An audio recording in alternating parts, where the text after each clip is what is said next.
Everyone, welcome to the Peachcast. I am your host, Mike Ash, the Wizard, Mad Snake, here with Seth Ott in the bottom left corner. And to the bottom right corner, you have Cody Michael. And to the top left corner, you have J Buck, who fucks them all. Yeah, the Snake Master. I like how you call yourself that. Yeah, it's just my director and music name. I just my like shit I got going on. But you guys got a podcast called Socially Constipated, formerly known as the SoCo Show. Okay, now your podcast is great. It's stinky. It's wet. It's toilet. It's moist sometimes. Those are all compliments to us. Thank you.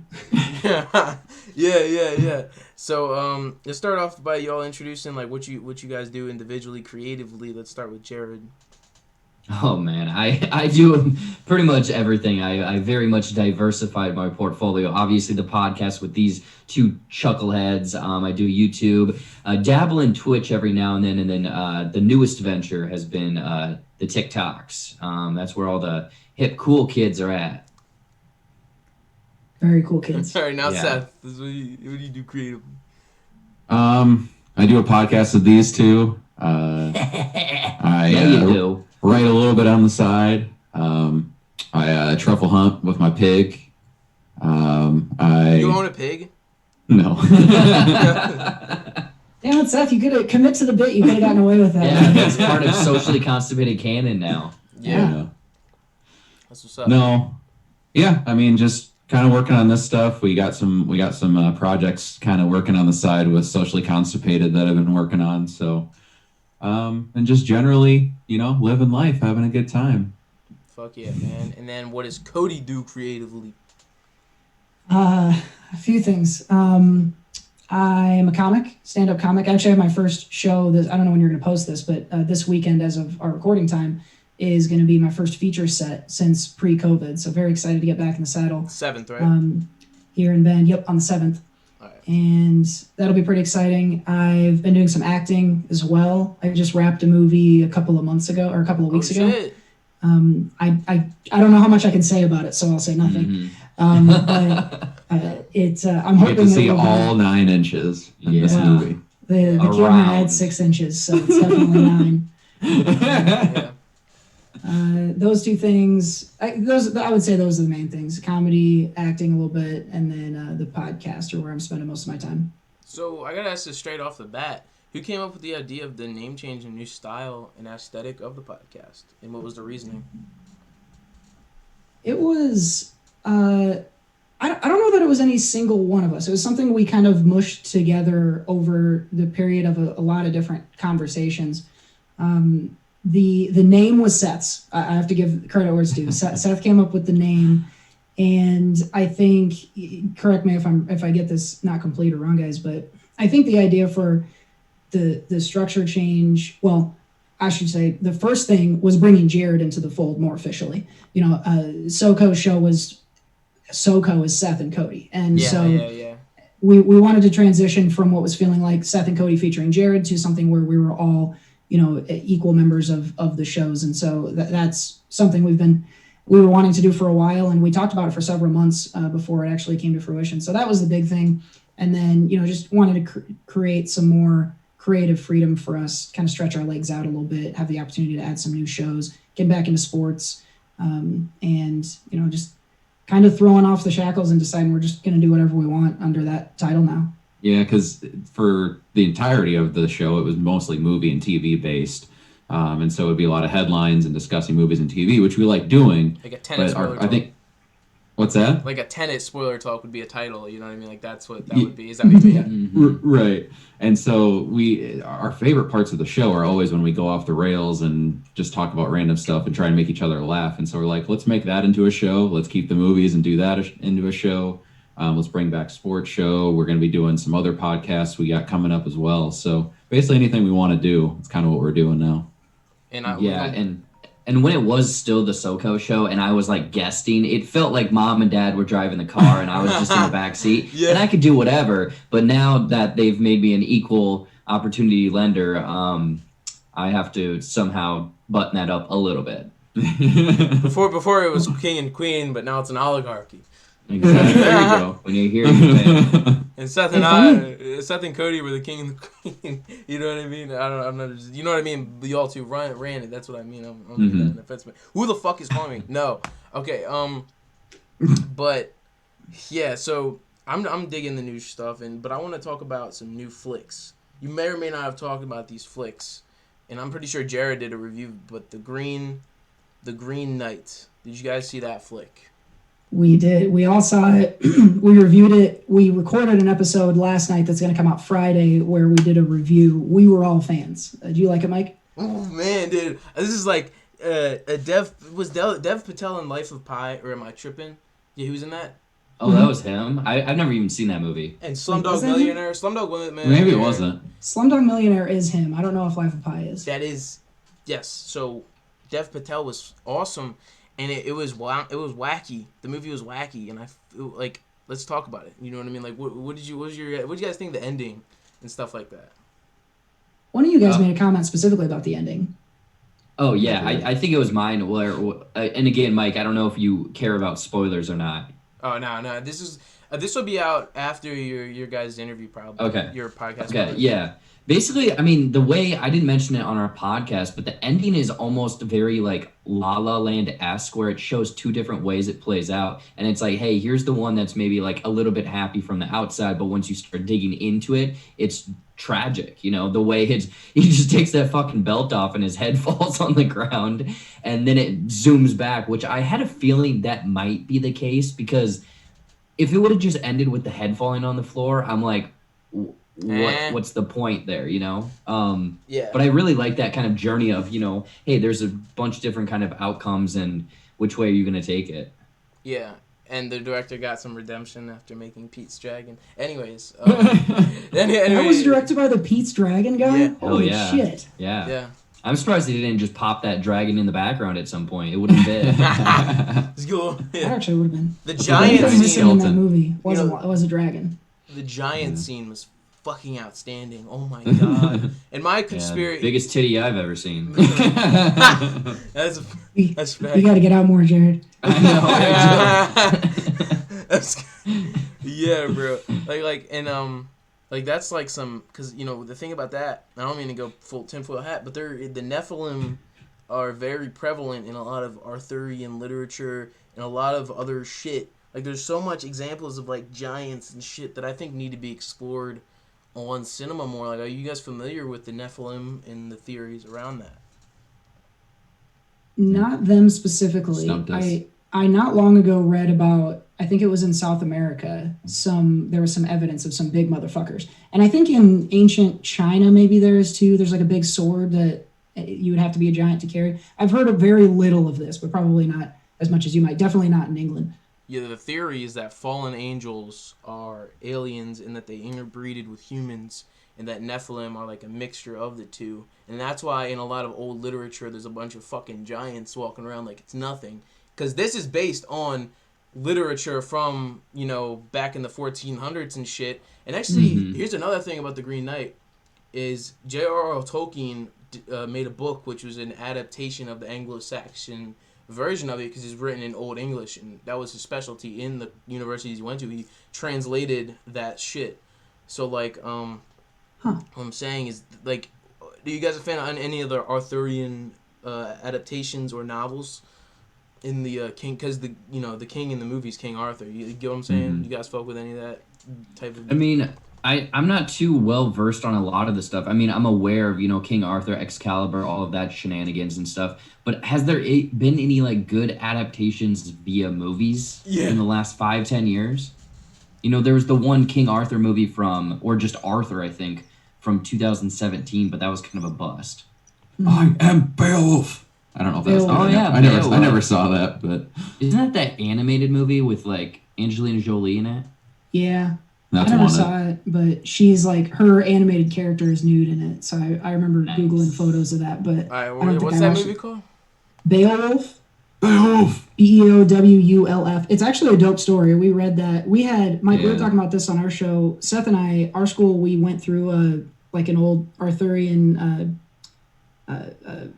I don't know, unit, in middle school, and so we read Sir Gawain and the Green Knight, which is what Green Knight's based on, and Beowulf at that time.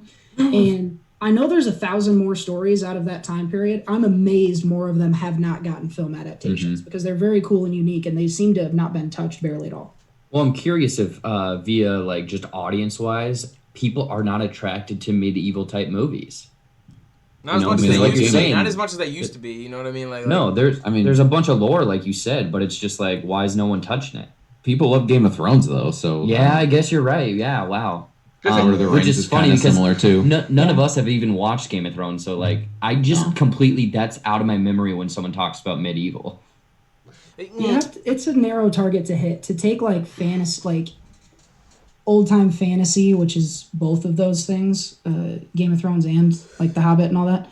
It's a narrow target to hit to make it like fantasy and also cool.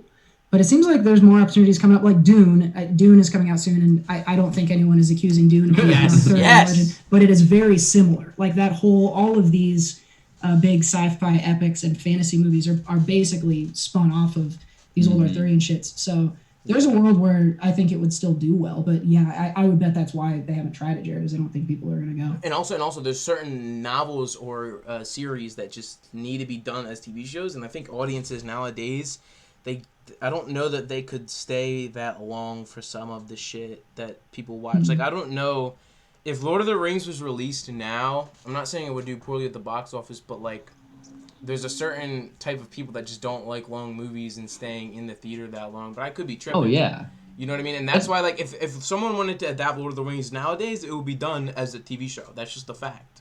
Well, and that's what they're doing with that upcoming Amazon one. Yeah. I think it's dropping, a year and a half from now or September whatever. of 22, yeah. Yeah, so that's the biggest thing. We always joke about it when we're reviewing movies of like, that was a 90-minute, or like we're talking about a 90-minute movie, which a lot of audiences love now. I mean, if you're in a movie theater for more than 2.5 hours and it's not like one of these comic book movies, people are going to walk out or just not even go to it. Mm-hmm. Better have a damn good reason for keeping me there that long. Yeah. Like you guys, I didn't do this, but you guys went to Irishman, and I'm amazed. Did they give you an intermission or anything? Or I would have fallen asleep for 3 hours. No, I think someone died while we were in there, though. Did you see the Ricky Gervais? What did you say? I was just say like that one to me, Irishman moved pretty quick, so like it didn't feel like 3.5 hours. But then there's a number of movies that are over 2 hours, and it feels like it's way longer. Did you see the Ricky Gervais joke about? Seth, are you wearing the same shirt as me? No, it's a hoodie. It's not it's a zip up. Mine's not. Oh, okay. Sorry, that was really distracting me. How unprofessional of us, Mike! I forgot my uniform. You guys gotta wear that every single like show together. Like a fucking gray Under Armour shit. Yeah, that'd be fucking hilarious. But Ricky Gervais did a joke at the Golden Globes or some shit like a year ago or some shit where he was like Leonardo DiCaprio went to the premiere of Once Upon a Time in Hollywood, and then by the end of it his date was too old for him or something. He's always dating like some like really young girl. Yeah. Oh yeah, I think that there was like an infographic online or whatever, and it tracked how old the people, and it's once they turn 25 they're done. Yeah, it's 18 to 25. I mean, it's legal, but bro, you know what I'm saying? It's legal, but come on now. You know what I'm saying? But I'd say at least 21. Come on, man. I need someone to drink with. Yeah, that's good. That's good. Yeah, bro, but I want to ask another question to all of y'all.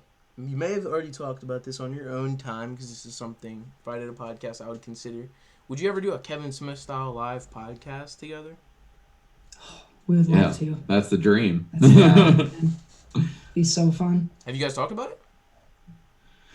I mean, I don't think it would be. It would have to, like, if we were to do one right now, it would have to be mostly like friends and family, and it probably wouldn't be a whole lot of like money put into it, because we would have to do it in a place that makes sense to have enough people to come there and be able to still do it. I would do it like if we broke even. Mm-hmm. But it's just one of those things. I wouldn't see enough people traveling to a certain spot yet for that to happen. And I mean, Mike, again, we've talked about so many things like not outlandish, but like things we want to do in the future, you know, if we have this trajectory of the podcast. And one of the main things is once I jumped on board, we started doing live, monthly live streams or live shows. And that's, I would say, a stepping stone into doing these like more, because we want to do an in-person venue at some point. Yeah. It's that would be like that and the Iron Sheik noticing us would be the two, like, that would mean we did what we set out to do. I think our show would be so fun to do live, and if we continue to grow the audience and you know, we can obviously now you can track where your listeners are geographically and stuff like that. So you know, if there's a hotbed of people who love Socially Constipated, or if our audience grows enough that we could do it in any city, that we would absolutely do that. We'll do it as soon as we're able. If I were to do a show, it'd be in fucking Germany. Because that's my biggest fan base for some reason. Oh, yeah, man. Yeah. Shouts out to the non-binary Germans, because apparently that's a really big audience for me. Anyways. But what smell causes extra libido to occur? Donuts. It's donuts. That was the answer? That is the answer. That's why. Like, why though? Like, I don't get it. I thought it'd be like mango. Like, you ever seen the Seinfeld episode where he eats mango and then he gets like George cures his erectile dysfunction with mango. You guys seen that episode? I have. Yeah, it's actually the peaches. Or peachy? Yeah, sure. Yeah. The Peach Cast. We're back to the peaches, baby. Yeah, because right now. but they're talking about it's like a certain kind of peach, and it's only ripe or ready for like 2 weeks out of the year or something. And yeah, he's like, "I'm back, baby." Yeah. Dude, the Seinfeld, that shit. Oh my god, my favorite part is it's shrinkage, Jerry. It's shrinkage. You know that? I was in the pool. I was in the pool. Yeah. That's one of the most relatable joints ever, but. I gotta ask though about this show, what branding or marketing have you done differently with the startup of this new chapter that you could speak on? That was maybe the most fun thing, the branding updates. Shout out Jill Buckendall, Jared's sister, did some graphic design work for us. We have TP is our new mascot. If you've seen him, he's a sentient roll of toilet paper. The color of this lighter. Oh wait, no, the brand is the color is lighter, but. Yeah. And we switched. We had a very. I liked it. It was a very simplified black and white logo before, and we've added a little color to it. So there's a little green, and it's like a green to gray kind of palette. And then TP is kind of our guy. So that was the most fun thing. We have had as many ideas as we have for shows. We have 25 times that many ideas for things that we want TP to do. And like what? It's easy enough to manipulate. Like. Well, we've got him like eating popcorn. We've got him playing football, and like every other day we'll come up with another one. Oh, you know, what if he's playing cornhole and throwing a beanbag, or what if he's an astronaut now? You know, he's a simple enough character. We could do all sorts of shit like that. He's been the most fun thing I think in the rebrand. Start putting him in movie posters. Oh, dude. Have we not talked about that? How have we not even considered that? Like weekly Photoshop. Oh man, that's another thing. We got to get fans to start doing Photoshop challenges. Yeah, that would be awesome. And one of my favorite podcasts is done by the Podfather himself, Adam Curry. It's called No Agenda. He's like one of the creators of podcasts in general. And what he does for his show is in certain podcasts do this, certain podcasts don't do this.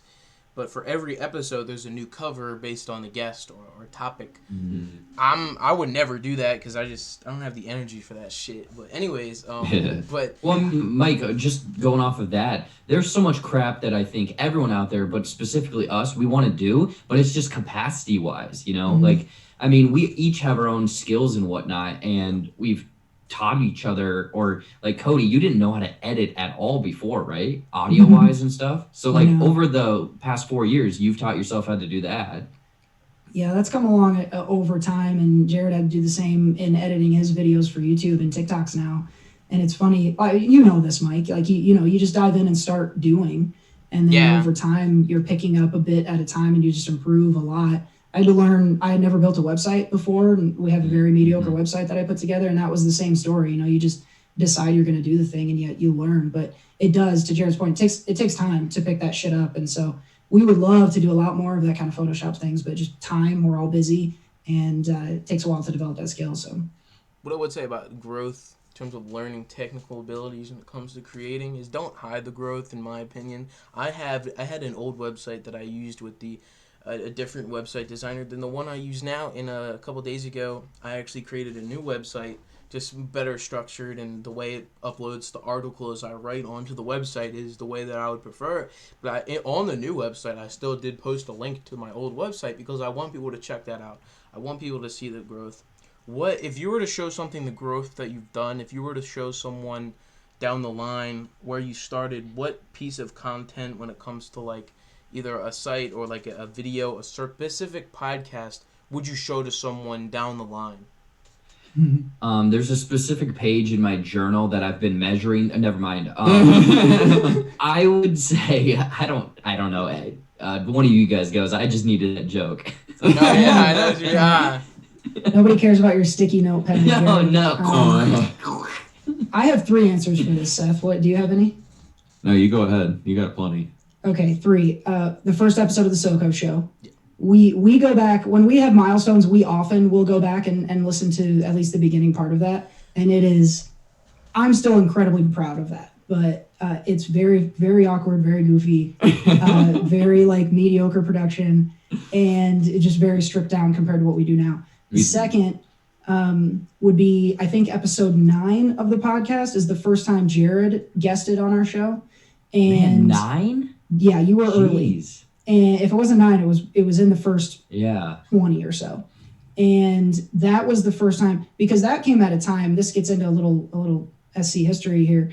We knew each other and were friends, but had not spent a lot of time, like just us. We had the same group of friends. Mm-hmm. And so that first podcast, it happens like during that show. I don't know what minute, but you can tell there's a moment in there where we realize there's a rhythm here, and it's fun to all be on the same. We laughed our heads off. It was fucking awesome. Mm-hmm. And the third thing, and this is maybe more of my own, the 52nd episode of the show was our 1-year anniversary. We did a video show.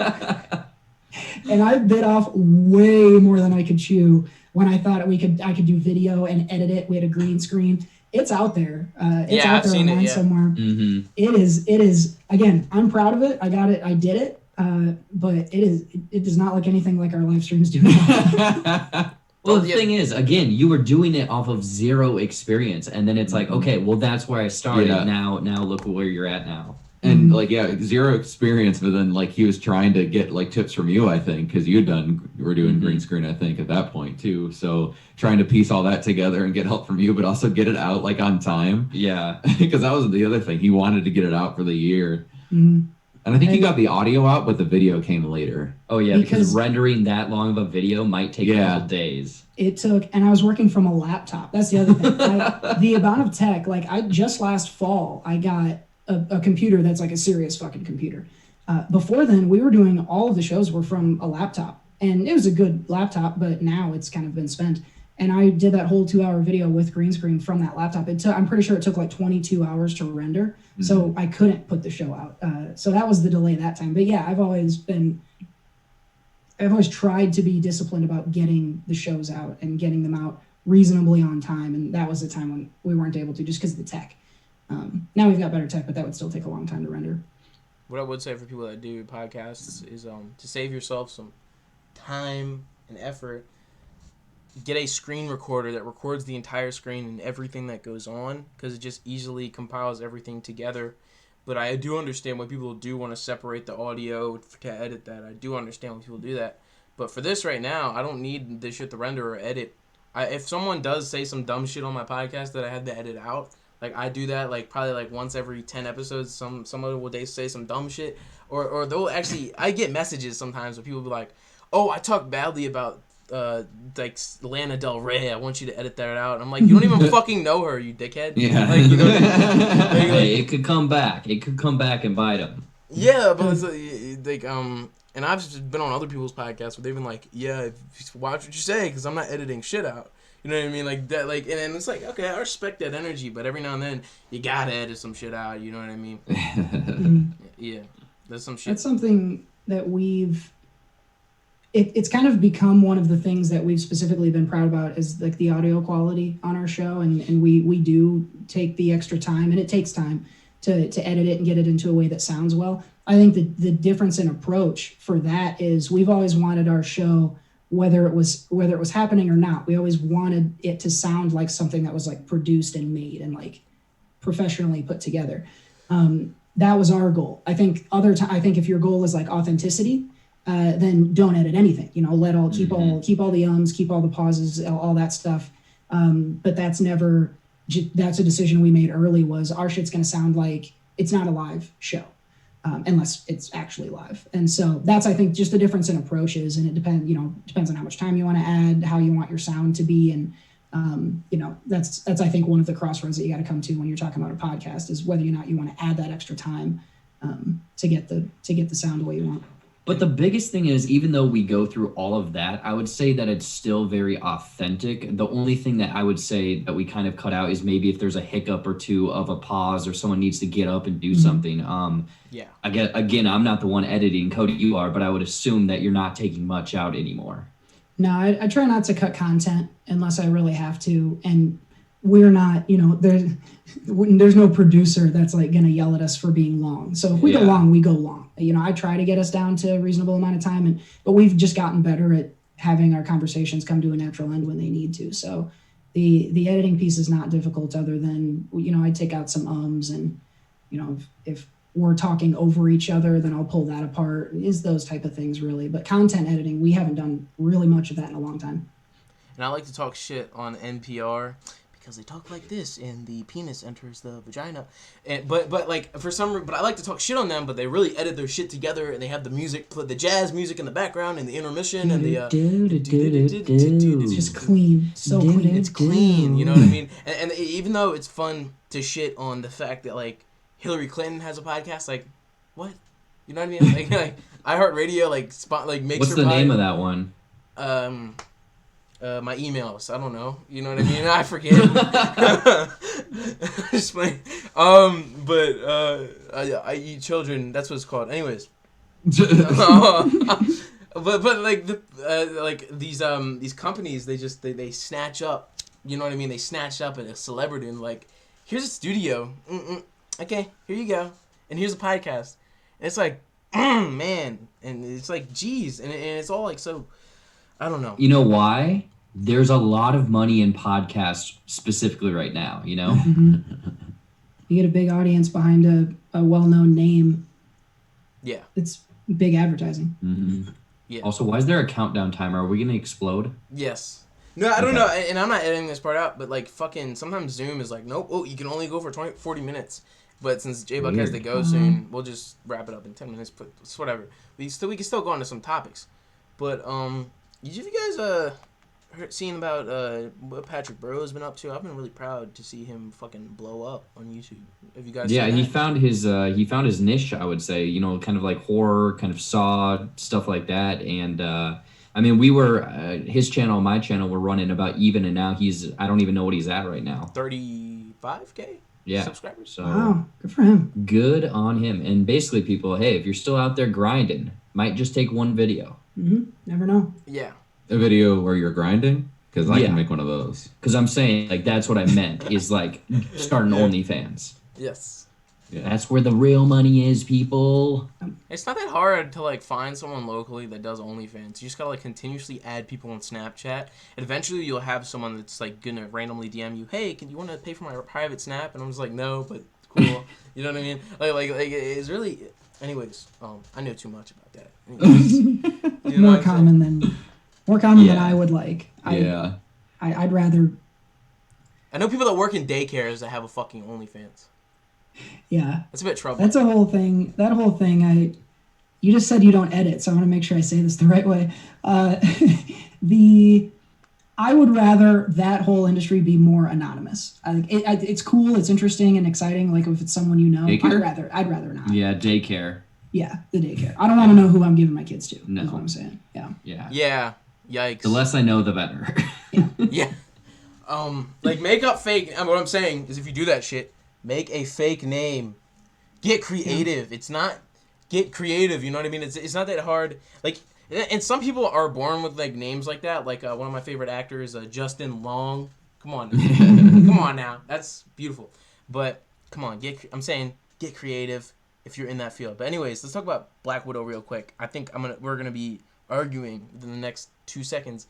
Is Black Widow subpar or not subpar when it comes to Marvel films compared to them? So are you saying like bottom half of the MCU? Yeah. Middle third. Yeah, I didn't feel strongly about it either way. I enjoyed it, but It's I didn't fine. have any major It's fine. gripes. That's a good. Yeah, it's fine. Like I don't know, man. Like I think who's the villain? I don't even remember his name. It's Taskmaster or Harvey Weinstein? I think it's Harvey Weinstein. It's the fan base. It's the fan base. That's the true villain. I mean, that's the thing is like these movies. There's so many of them, and everyone has their own different taste and whatnot. Like you could throw again Black Widow. You talk to one person, it's their favorite one. It's their worst one. It's in the middle third. Like there's no really right answer. And again, that's whole film criticism and whatnot. But I would say that it's just kind of middle of the road for myself. Yeah, I didn't hate Captain Marvel that much. And oh my god, I can't believe people have had created careers off of just shitting on Captain Marvel before it came out. Anyways, I don't know if you know what I mean, but you know, if you know, you know. But like, I would have had one of those careers if. Because you told me, Cody, you felt real strongly around the time of it, prior to the release of it, but then you just kind of chilled out. That's what you told me. Yeah, I was very anti like right away, and since then. Really because of these guys. I like to come out of the gate really hard with like a really hot take, and these guys always laugh at me when I do it. Yeah. Since that happened, that particular one happened, I've hated movies since then, but I never really go that hard on them anymore. And I actually went back and watched Captain Marvel a couple times, and it's fine. It's goofy. So I'm learning to react less intensely immediately and think about what I'm going to scream about first. It doesn't mean I'm not going to scream, but if I'm screaming, it's for a good reason now. Who was the whammon on the Tenet spoiler talk? That was intense. She hated that. Who was that? Must have been Lindsay. Was it Lindsay? Yeah. Oh, yeah. She did not like Tenet, which I disagree with. I think Tenet's amazing. I think I think it's pretty. I think it's a above solid movie. But who was that? As Lindsay, that's a friend of ours. Jared and I went to college with her. She lives in LA now. She works in film actually, and so she's got very strong film opinions. I got a scoop to drop. I'm kidding. I can't. Legally, I can't talk about that. Lindsay's working on some really exciting stuff, and we can't scoop it, but Lindsay's got some cool stuff going on. And another thing that we could, like, there's just certain new shit that I think is going to be real divisive, but I don't think this one is that divisive, is the new M. Night Shyamalan film. I loved it. Did anybody here see that one? Old? Yeah. Yeah, we saw it. Yeah. I mean, I wouldn't say loved, but I had a fun time with it. For an M. Night Shyamalan twist, I thought it was a more well thought out twist and one that I wasn't guessing. So I had a good time. There was some terrible writing in that movie, but otherwise I did have a good time with it. Like the kids going up. What'd you say? Oh no, go ahead. I was saying the kids going up to people. What's your profession and job? Like random. Like I thought that was hilarious. That was funny. That was funny. Are you sure you're 11 or 6 or whatever? You look at least 11. Yeah. The one thing that I didn't realize, and I might actually go try to like read the synopsis at least or something, but it's based on a book. Really? Graphic novel, yeah. I don't think the ending is as clear. I think it's more kind of open ended. But yeah, I didn't realize that it was adapted essentially. Huh. He hasn't done many adaptations, just a couple. I didn't know this either until the end credits, but this was an interesting Shyamalan movie for me because I was not really interested in the twist. I actually kind of didn't like it. I didn't hate it, but I didn't need it. If the movie had ended before you get the twist, I would have been okay with that. The situations that they put you in this, I thought were super cool. There's a moment where the family is sitting on the beach as the sun is going down and it's dark, and the scene that they set up based on this totally out there idea was like really beautiful and like personal, and I really enjoyed that they were able to work you through a lot of those moments through the movie. A little ham-handed at times, but I appreciated it for those parts that went on before the twist. And I didn't hate the twist, but my favorite parts were all before.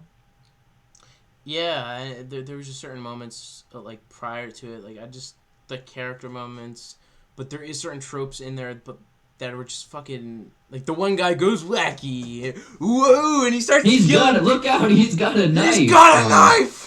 Yeah, that was terrible.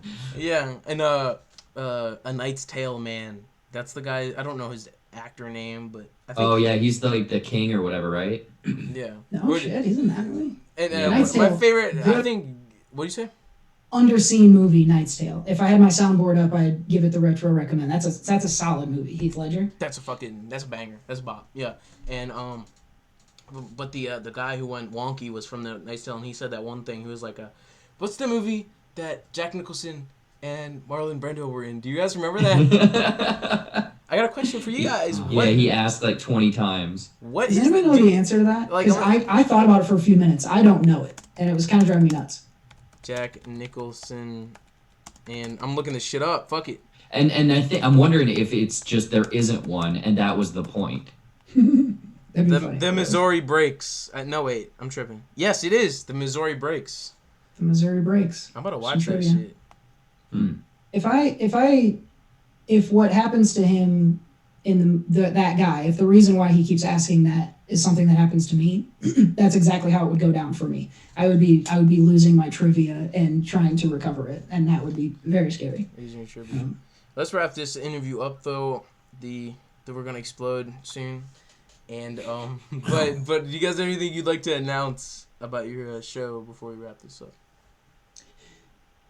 sociallyconstipatedpod.com, one-stop shop for everything that we're working on. So you can go there and link to pretty much everything else we're doing. But I think really where folks are going to want to go is to Jared's TikTok, which there is a link on the website, and then Jared's YouTube as well, which is where we do our live shows. So pretty easy to find all of our stuff these days. It's all in a couple of places. All right, link in the description. See you. That's it. I'm recording that shit. That was good.